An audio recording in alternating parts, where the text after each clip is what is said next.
નમસ્કાર વિદ્યાર્થી મિત્રો, નવચેતન વિદ્યાલય જૂનાગામ હોમ લર્નિંગમાં આપ સૌનું સ્વાગત છે. આજે તારીખ 26/6/2021 શનિવાર. વિદ્યાર્થી મિત્રો, આપણે સંખ્યા જ્ઞાન વિશે અભ્યાસ કરી રહ્યા છીએ. અત્યાર સુધી આપણે જુદા જુદા સંખ્યા જૂથો એન, ડબલ્યુ, ઝેડ, ક્યુ, આર વિશે જોયું. એન એટલે કે પ્રાકૃતિક સંખ્યા, જેમાં બધી જ ધન પૂર્ણાંક સંખ્યાઓ આવે છે. ડબલ્યુ એટલે કે હોલ નંબર્સ, પૂર્ણ સંખ્યા, જેમાં 0થી શરૂ કરીને 0, 1, 2, 3, 4 અનંત સુધી સંખ્યાઓ આવે છે, જેને પૂર્ણ સંખ્યા કહીએ છીએ. ત્યારબાદ આવે છે ઝેડ, ઇન્ટીજર્સ એટલે કે પૂર્ણાંક સંખ્યા, જેમાં ઋણ પૂર્ણાંક, ધન પૂર્ણાંક અને શૂન્ય એનો સમાવેશ થાય છે. ત્યારબાદ વિદ્યાર્થી મિત્રો આપણે જોયું ક્યુ, સમય સંખ્યા. સમય સંખ્યા કોને કહેવાય? તો સમય સંખ્યા એટલે જે સંખ્યાને આપણે પી ભાગ્યા ક્યુ સ્વરૂપમાં દર્શાવી શકીએ, જ્યાં પી એ પૂર્ણાંક સંખ્યા છે અને ક્યુ જે છે એ પ્રાકૃતિક સંખ્યા છે. ત્યારબાદ અસમય સંખ્યા એટલે કે જે સંખ્યાને આપણે પી ભાગ્યા ક્યુ સ્વરૂપમાં દર્શાવી ન શકીએ તેવી સંખ્યાને આપણે અસમય સંખ્યા કહીએ છીએ. આ બધી જ સંખ્યાઓ ભેગી થાય અને સમય, અસમય બધી જ સંખ્યાઓ ભેગી થાય એટલે વાસ્તવિક સંખ્યા મળે છે, વાસ્તવિક સંખ્યા આર મળે છે. તો આ બધી બાબતોનો આપણે આગળના લેક્ચરમાં અભ્યાસ કર્યો છે. વિદ્યાર્થી મિત્રો, ત્યારબાદ આપણે અપૂર્ણાંકના જુદા જુદા પ્રકાર વિશે પણ આપણે જોયું. અપૂર્ણાંકને કેવી રીતે દર્શાવી શકાય? તો અપૂર્ણાંકના મુખ્ય બે પ્રકાર, શુદ્ધ અપૂર્ણાંક અને અશુદ્ધ અપૂર્ણાંક. શુદ્ધ અપૂર્ણાંક કોને કહીશું આપણે? અંશ નાનો એટલે શુદ્ધ અપૂર્ણાંક. અશુદ્ધ અપૂર્ણાંક કોને કહીશું આપણે? અંશ મોટો એટલે અશુદ્ધ અપૂર્ણાંક. અશુદ્ધ અપૂર્ણાંકને તમે મિશ્ર અપૂર્ણાંકના સ્વરૂપમાં દર્શાવી શકો. એનો ભાગાકાર કરીએ એટલે આપણે મિશ્ર અપૂર્ણાંકના સ્વરૂપમાં એને દર્શાવી શકીએ. ઉદાહરણ તરીકે આપણે 2.1 મિશ્ર અપૂર્ણાંક સ્વરૂપ છે, બરાબર. હવે આને આપણે અશુદ્ધ અપૂર્ણાંકમાં ફેરવી શકીએ. 3 દુ 6, 6 ને 1 7,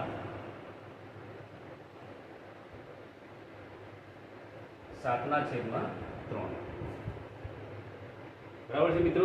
તો આ રીતે અશુદ્ધ અપૂર્ણાંકને આપણે શુદ્ધ મિશ્રમાં ફેરવી શકીએ અને મિશ્રને આપણે અશુદ્ધમાં પણ ફેરવી શકીએ. તો આ વિશે આપણે આગળ અભ્યાસ કરી ગયા છીએ મિત્રો, એટલે ઝડપથી આપણે જોઈ ગયા. ત્યારબાદ અપૂર્ણાંકને બીજું એક સ્વરૂપ છે દશાંશ અપૂર્ણાંક સ્વરૂપ. તો દશાંશ કેવી રીતે? તો ભાગાકાર કરીને પછી આપણે એને દશાંશ સ્વરૂપ પણ આપણે મેળવી શકીએ છીએ. એ પણ આપણે આગળના લેક્ચરમાં જોઈ ગયા છીએ. દશાંશ અપૂર્ણાંક સ્વરૂપ એના મુખ્ય બે પ્રકાર, એક શાંત અને બીજું અનંત. અનંતના પાછા બે પ્રકાર આપણે આગળ જોઈ ગયા છીએ. અનંતના પાછા બે પ્રકાર, અનંત આવૃત અને અનંત અનાવૃત. જેમ કે હું 3.5 લખું એટલે એ શાંત છે. 3.55555 સતત ચાલતું જ રહે તો એ અનંત છે. એમાં પણ અનંત આવૃત અને અનંત આવૃત. 3.5555 લખીએ એટલે આવૃત છે, અનંત આવૃત છે.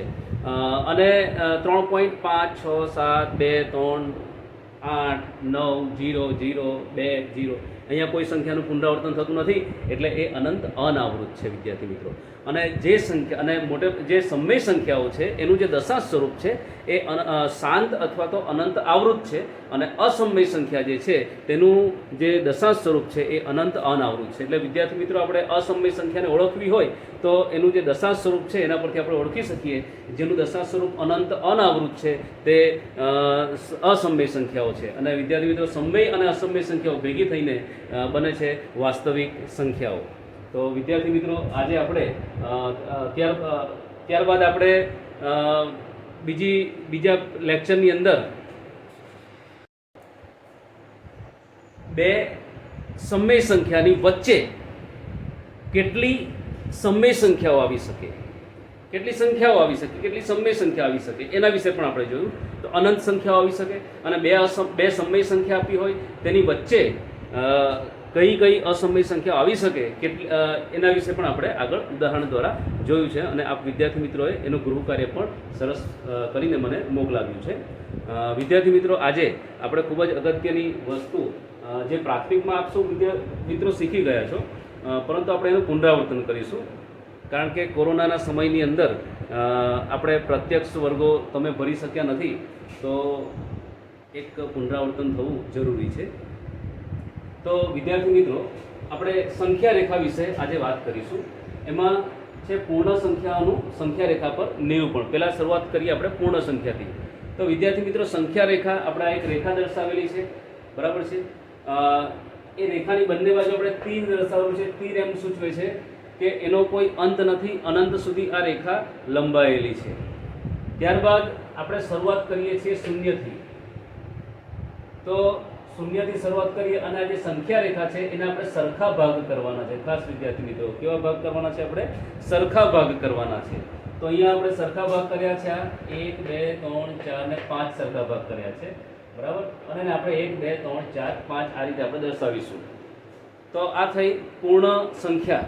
પૂર્ણ સંખ્યા થઈ 0 1 2 3 4 5 અનંત સુધી. આ પૂર્ણ સંખ્યા થઈ વિદ્યાર્થી મિત્રો. હવે એને લગતા કેટલાક પ્રશ્નો આપણે ખાલી જગ્યા અહીંયા આપણે જોઈશું. પહેલી ખાલી જગ્યા આપણે વાંચીએ વિદ્યાર્થી મિત્રો. સંખ્યા રેખા પર 0 અને 5 વચ્ચેનું અંતર ખાલી જગ્યા છે. અંતર 0 અને 5 વચ્ચેનું અંતર ખાલી જગ્યા છે. તો આપણે માપીએ. 0 અને 5 વચ્ચેનું અંતર તો આપણે માપીએ. 1 2 3 4 5. બરાબર છે વિદ્યાર્થી મિત્રો. 0 અને 5 વચ્ચેનું અંતર કેટલું છે? તો કે 5 છે. હવે વિદ્યાર્થી મિત્રો, તમને કોઈ સવાલ પૂછે કે 2 અને 5 વચ્ચેનું અંતર કેટલું છે? તો કેટલું છે 2 અને 5 વચ્ચેનું અંતર? અહીંથી માપીએ આપણે. તો 1 2 3. 2 અને 5 વચ્ચેનું અંતર કેટલું છે? 3. તો તમે આસાનીથી બે પૂર્ણ સંખ્યાઓ વચ્ચેનું અંતર તમે માપી શકો છો. વિદ્યાર્થી મિત્રો, હવે આપણે આગળ વધીએ. બીજી ખાલી જગ્યા જોઈશું.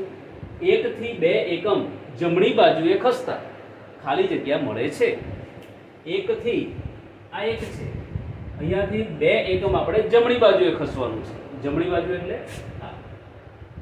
આને આપણે જમણી બાજુ કહીશું. 1 થી 2 એકમ આપણે જમણી બાજુએ ખસવાનું છે. તો 1 થી 2 એકમ જમણી બાજુએ ખસતા 1 થી 2 એકમ ખસી આપણે. આ 1 એકમ 2 એકમ. તો 1 થી 2 એકમ આપણે જમણી બાજુએ ખસીએ છીએ. કેટલા મળે છે? 3 મળે છે. અહીંયા લખીશું આપણે, જવાબ આવશે આપણો 3. 1 થી 2 એકમ જમણી બાજુએ ખસતા 3 મળે છે. 5 થી 4 એકમ ડાબી બાજુએ ખસતા 5 થી 4 એકમ ડાબી બાજુએ ખસતા ખાલી જગ્યા મળે છે. ગણીએ આપણે. હવે આ જમણી બાજુ છે, તો આ થઈ ડાબી બાજુ. 5 થી 4 એકમ ખસવાનું છે વિદ્યાર્થી મિત્રો. 5 થી 4 એકમ. 1 2 3 અને 4. શું મળ્યું અહીંયા? 1. 5 થી 4 એકમ આપણે ડાબી બાજુએ ખસવાનું છે, એટલે આપણને 1 મળે છે. અને આપણે બીજી રીતે પણ કહી શકીએ, 5 માંથી 4 જાય તો કેટલા? તો કે 1. તો જ્યારે બાદબાકી કરવાની હોય ત્યારે આપણે સંખ્યા રેખા પર ડાબી બાજુએ જઈશું, અને જ્યારે સરવાળો કરવાનો હોય ત્યારે સંખ્યા રેખા પર જમણી બાજુએ જઈશું. તો એના પછીની ખાલી જગ્યા જોઈએ વિદ્યાર્થી મિત્રો. 1 માં 4 ઉમેરવા 1 થી ખાલી જગ્યા બાજુ 4 એકમ સંખ્યા રેખા પર ખસવું પડે છે. હવે અહીંયા વિદ્યાર્થી મિત્રો આપણે ઉમેરવાનું છે. હમણાં જ મેં તમને વાત કરી. સરવાળો કરવાનો હોય તો જમણી બાજુએ જઈશું. બાદબાકી કરવાની હોય તો ડાબી બાજુએ જઈશું.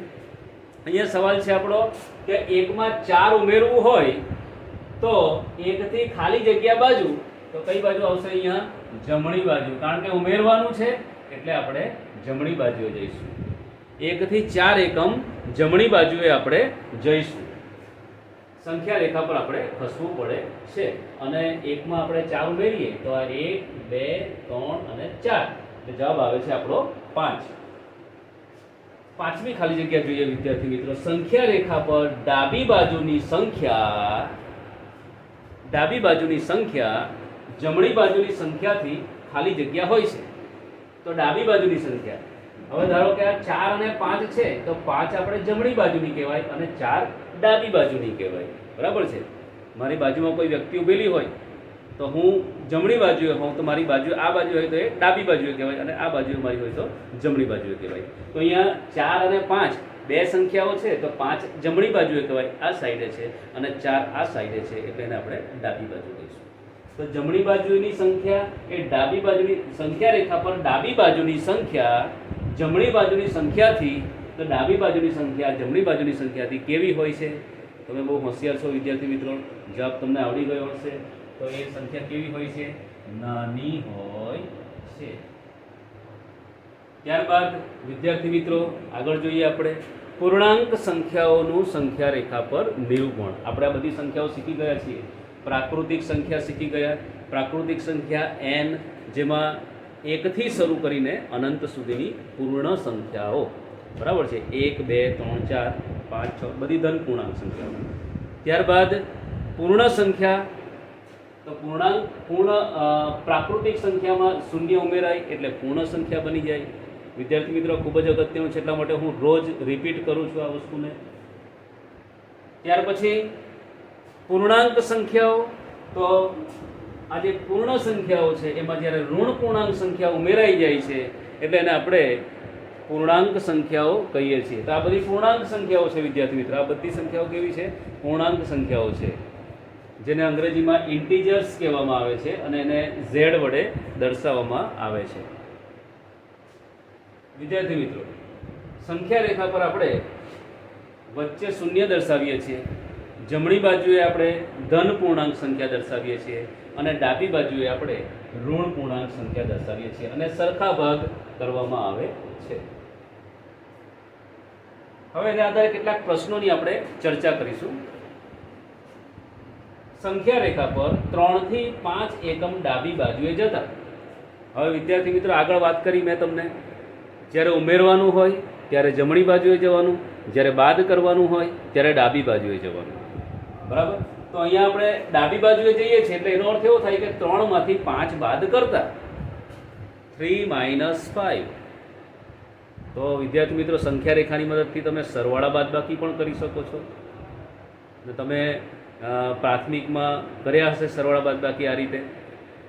તો 3 થી 5 એકમ આપણે ડાબી બાજુએ જઈએ તો શું જવાબ મળે છે જોઈએ આપણે. આ 3 છે, એનાથી 5 એકમ આપણે ડાબી બાજુએ જવાનું છે. તો અહીંયાથી કહીશ 1 2 3 4 અને 5 ડાબી બાજુએ ગયા તો વિદ્યાર્થી મિત્રો આપણને જવાબ મળે છે અહીં -2. વિદ્યાર્થી મિત્રો મેં આગળના લેક્ચરમાં પણ કીધું છે, જ્યારે પણ ઋણ સંખ્યા લખો ત્યારે કૌંસમાં જ લખો, જેથી કરીને ભવિષ્યની અંદર જે કોઈ પણ ગણતરીઓ કરવાની આવશે એમાં તમને ખૂબ જ સરળતા પડશે.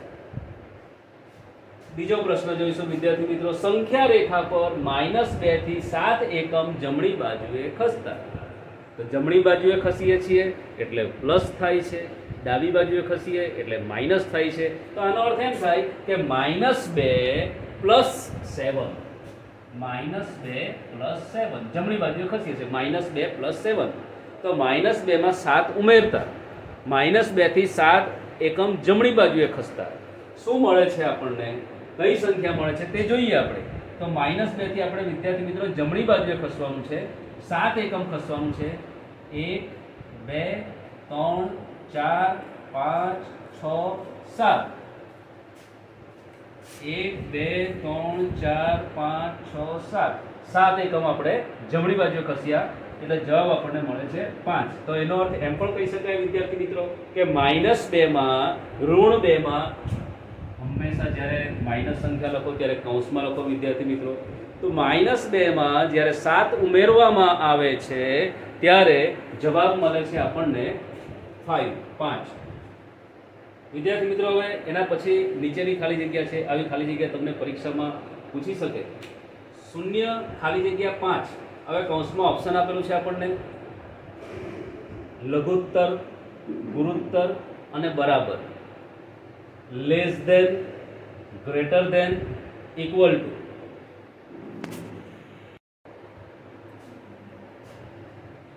Less than, greater than, equal to. વિદ્યાર્થી મિત્રો લઘુત્તર એટલે લેસ ધેન,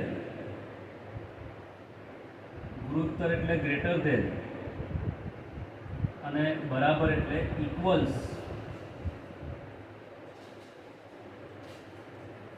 ટુ.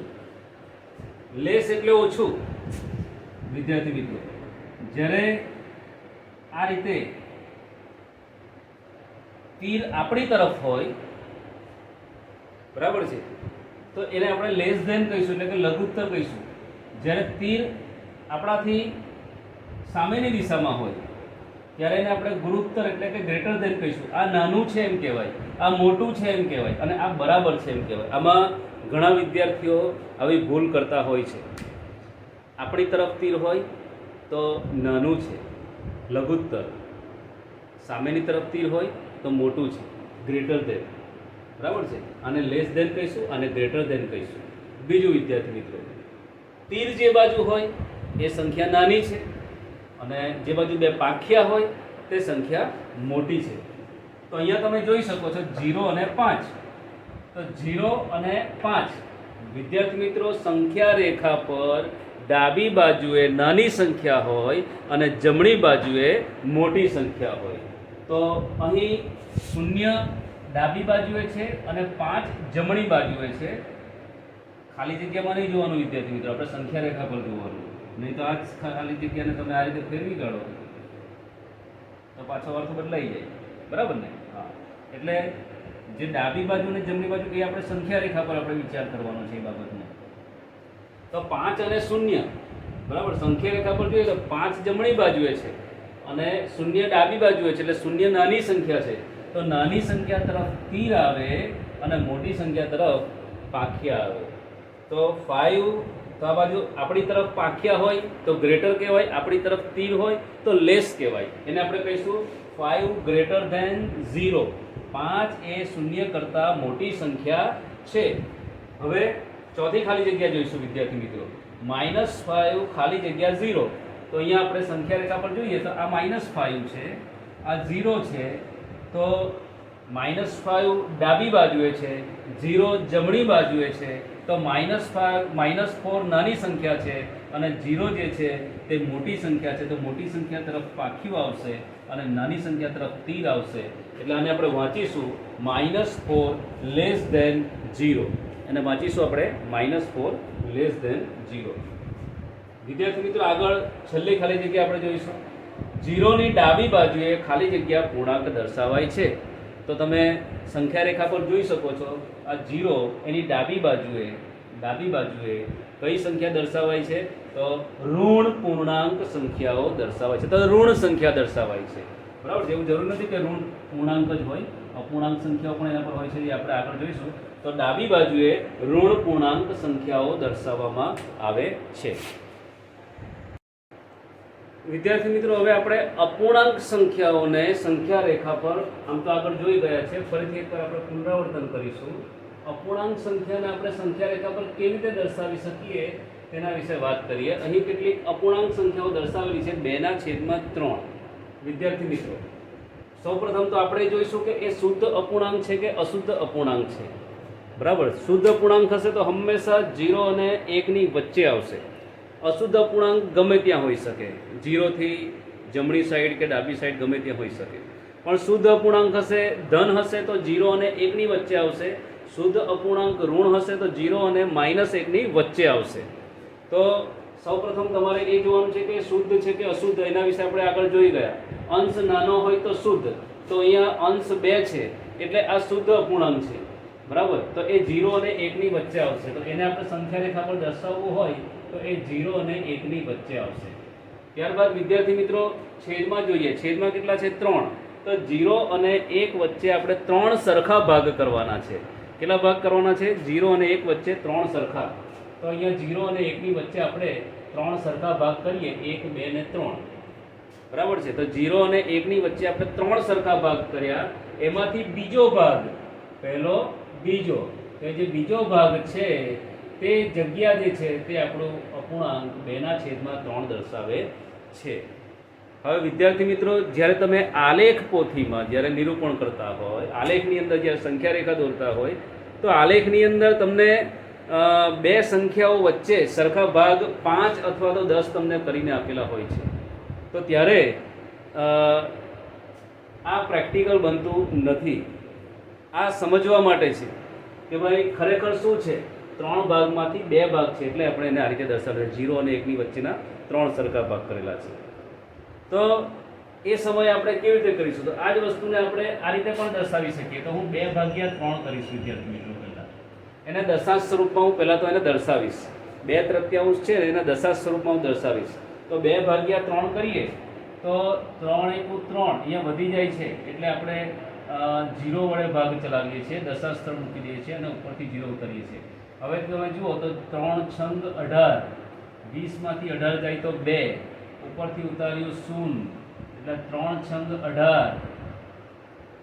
20 માંથી 18 જાય તો 2, ઉપરથી ઉતાર્યું 0, 3 છંગ 18. વિદ્યાર્થી મિત્રો, અહીં આપણો જે જવાબ છે એ 0.666 અનંત સુધી આવશે. એટલે આ દર્શાવે છે કે આ અનંત આવૃત્ત સંખ્યા છે. વિદ્યાર્થી મિત્રો, સમય સંખ્યા છે, અનંત આવૃત્ત સંખ્યા છે. હવે એને જો મારે સંખ્યા રેખા પર દર્શાવવું હોય તો 0.666, તો એને આપણે એપ્રોક્સિમેટ એની વેલ્યુ જે છે તે થશે હંમેશા વિદ્યાર્થી મિત્રો આગળની જે સંખ્યા છે એ જો દશાંશ સ્થળ પછીની જે સંખ્યા છે એ 5 કે 5 થી વધારે હોય તો એની આગળની સંખ્યામાં આપણે ઉમેરી દેવાનું, એટલે અહીંયા થશે 0.7. તો અહીંયા જવાબ આવશે આપણો એની એપ્રોક્સિમેટ વેલ્યુ એક દશાંશ સ્થળ સુધી એની એપ્રોક્સિમેટ વેલ્યુ આવે છે 0.7. તો 0.7 ને તમે કેવી રીતે દર્શાવશો અહીંયા? તો વિદ્યાર્થી મિત્રો, આપણે આ સંખ્યા રેખા ઉપર આ 0 અને આ 1 એને આપણે 10 સરખા ભાગ કરીશું. 1 2 3 4 5 6 7 8 9 ને 10. 1 2 3 4 5 6 7 8 9 ને 10. 10 સરખા ભાગ કર્યા. હવે 0.7 ક્યાં આવશે? તો 1 2 3 4 5 6 ને 7. તો અહીં આવે છે વિદ્યાર્થી મિત્રો 0.7 એટલે કે 2/3. તો તમે જોઈ શકો છો વિદ્યાર્થી મિત્રો, જ્યાં આપણે 2/3 ભાગ પાડીને દર્શાવ્યું ત્યાં પણ સેમ જગ્યાએ આવ્યું અને અહીંયા 0.7 દર્શાવ્યું તે પણ આપણે સેમ એક્ઝેક્ટ એ જ સંખ્યાએ આવ્યું છે. તો બે રીતે તમે દર્શાવી શકો. ક્યાં તો છેદ જેટલા ભાગ કરીને દર્શાવી શકો, પરંતુ એ ક્યાંક પ્રેક્ટિકલ બનતું નથી. બરાબર, સમજવા માટે ઓકે, પરંતુ જનરલી જ્યારે તમે સંખ્યા રેખા પર કોઈ સંખ્યા નિરૂપણ કરતા હોય ત્યારે દશાંશ સ્થળમાં જો આપણે એને ફેરવીએ, દશાંશ સ્વરૂપમાં એને ફેરવીએ તે વધારે અનુકૂળ રહે છે. તો આ રીતે આપણે 2/3 ને સંખ્યા રેખા પર દર્શાવ્યું. વિદ્યાર્થી મિત્રો, હવે આપણે આગળ જોઈએ. વિદ્યાર્થી મિત્રો, બીજી સંખ્યા છે 1.3 મિશ્ર અપૂર્ણાંક છે, અશુદ્ધ અપૂર્ણાંક છે, એને મિશ્રમાં ફેરવેલો છે. 1.3 એને આપણે સંખ્યા રેખા પર દર્શાવીશું. વિદ્યાર્થી મિત્રો, હું બંને રીતે દર્શાવીશ, ભાગ પાડીને પણ દર્શાવીશ અને દશાંશ સ્વરૂપમાં ફેરવીને પણ દર્શાવીશ. આપણને જે અનુકૂળ આવે, પરીક્ષાની અંદર તમને પૂછાય સંખ્યા રેખા પર નિરૂપણ કરવાનું, તો તમને જે રીત ફાવે તે રીત લખવાની હોય. વિદ્યાર્થી મિત્રો, જે અનુકૂળ હોય તે લખવાનું હોય. બરાબર છે. તો 1.3 તો કેવી રીતે દર્શાવી શકાય? એક પૂર્ણાંક, હવે એક પૂર્ણાંક છે એટલે વિદ્યાર્થી મિત્રો આ જે સંખ્યા છે એ 1 પછી આવશે, એટલે કે 1 અને 2 ની વચ્ચે આવશે. હવે 1 અને 2 ની વચ્ચે કેટલા ભાગ કરવાના છે? તો છેદમાં જે સંખ્યા હોય એટલા ભાગ કરવાના. તો 5 ભાગ કરવાના છે. હું અહીંયા 5 સરખા ભાગ કરીશ. 1 2 3 4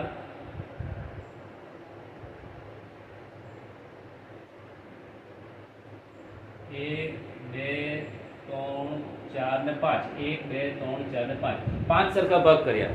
હવે 1.3 5 ભાગ કરવાના, એમાંથી 3 ભાગ લેવાના. તો આપણે 1 2 3 આ ત્રીજો ભાગ લીધો.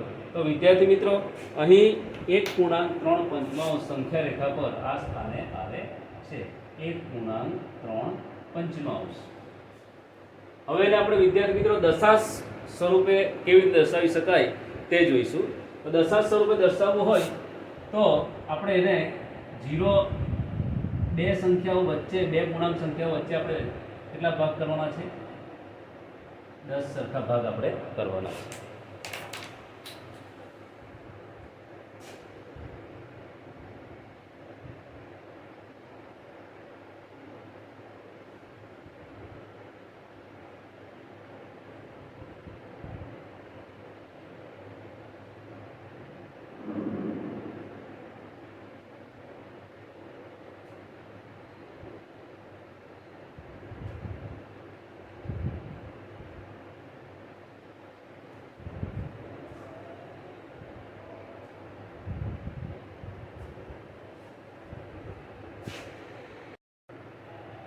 આપણે 0 અને 1 વચ્ચે 10 ભાગ કર્યા, 1 અને 2 વચ્ચે 10 ભાગ કર્યા.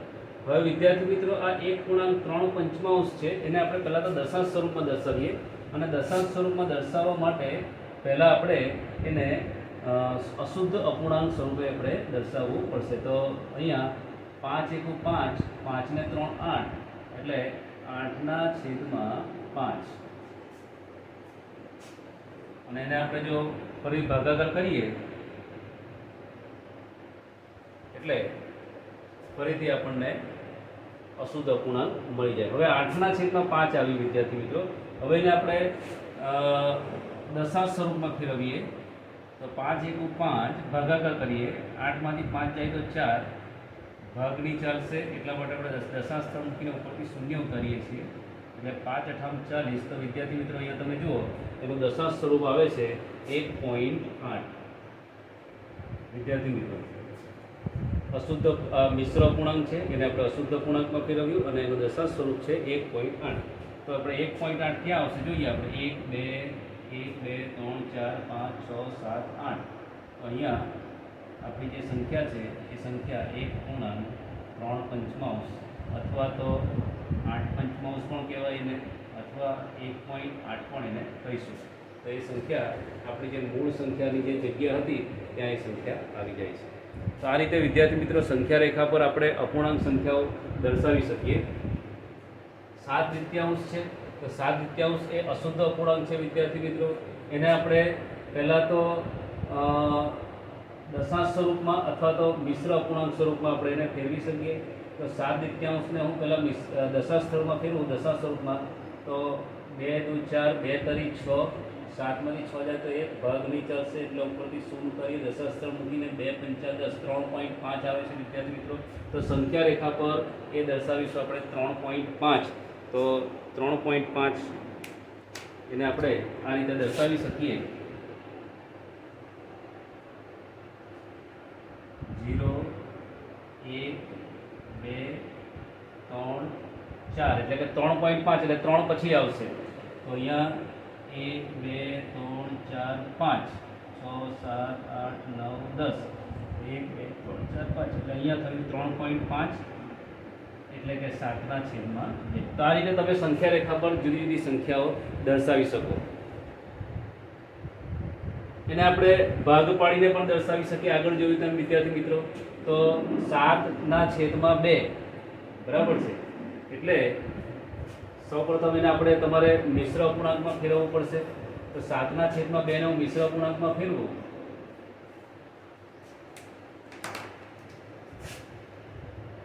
7/2, 2 × 6, 7 માંથી 6 જાય તો 3.1/2 આ આવે છે 3.1/2. તો 3 એટલે 3 અને 4 ની વચ્ચે 1/2 એટલે 2 સરખા ભાગ કરવાના. તો આ તમે 2 સરખા ભાગ કરો એટલે એમાંનો પહેલો ભાગ 3.1/2 એટલે 2 સરખા ભાગ કરીને એનો પહેલો ભાગ, એટલે આ થશે 3.1/2 અથવા 7/2 અથવા 3/5. તો વિદ્યાર્થી મિત્રો આ રીતે તમે જુદી જુદી અપૂર્ણાંક સંખ્યાઓને સંખ્યા રેખા પર દર્શાવી શકો. અહીંયા કેટલાક પ્રશ્નો આપેલા છે એ તમારે તમારા ગૃહકાર્યની અંદર ગૃહકાર્યની નોટમાં લખવાનું છે. સમગ્ર તાસ દરમિયાન જે કંઈ પણ અહીં આ વ્હાઇટ બોર્ડ પર જે કંઈ પણ કામ કરવામાં આવ્યું છે એ તમારી નોટની અંદર ઉતારવાનું છે અને મને વોટ્સએપ ઉપર એને સેન્ડ કરવાનું છે. તો આ સાથે આપણો આજનો તાસ અહીં પૂર્ણ કરું છું, અને કોઈ સમસ્યા હોય કોઈ પ્રશ્ન હોય તો તમે મને વોટ્સએપ ઉપર પૂછી શકો. Thank you very much. આભાર.